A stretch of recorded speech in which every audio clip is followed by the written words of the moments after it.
warga Jalan Malengkeri, Kecamatan Tamalate, Makassar, Sulsel, bersuka cita merayakan HUT ke-78 Republik Indonesia. Mereka merayakan momen kemerdekaan dengan menggelar lomba panjat pinang, Kamis, 17 Agustus 2023, siang. Ada 2 pohon pinang yang dipasang untuk dilombakan di momen tahunan ini. Pohon pinang setinggi 3 meter dilombakan untuk anak-anak dan 8 meter untuk kategori dewasa. Masing-masing puncak pohon digantungkan beragam hadiah dan bendera merah putih. Tampak keseruan saat peserta berjibaku menggapai puncak pohon pinang yang telah dilumuri oli itu. Peserta tampak kesulitan menggapai puncak dan beberapa kali terjatuh. Sontak pemandangan itu memicu sorak tawa warga yang menyaksikan lomba. Ketua RT setempat, Musdalifah, mengatakan lomba itu rutin digelar tiap tahunnya oleh pemuda Malengkeri. Hadiah yang diperebutkan, kata dia, berupa perabotan rumah tangga, souvenir dan juga uang tunai. Selain lomba panjat pinang, lanjut Musdalifah, ada beberapa lomba yang juga digelar di momen kemerdekaan ini. Ada juga lomba sepak bola, tarik tambang dan juga balap karung yang kita gelar, bebernya. Dengan adanya perlombaan itu, kata dia, warga mempererat silaturahmi dan kekompakan.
Setiap tahunnya anak Forum Remaja Kreatif Malengkeri selalu menyelenggarakan pesta 17-an di wilayah kita RW 2 RT 1 yang diselenggarakan langsung oleh anak Forum Remaja Kreatif Malengkeri.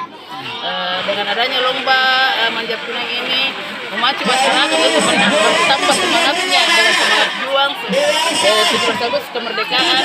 Masyarakat juga artinya terhibur dengan adanya kreatif kegiatan anak-anak Forum Remaja Kreatif yang ada di wilayah kami.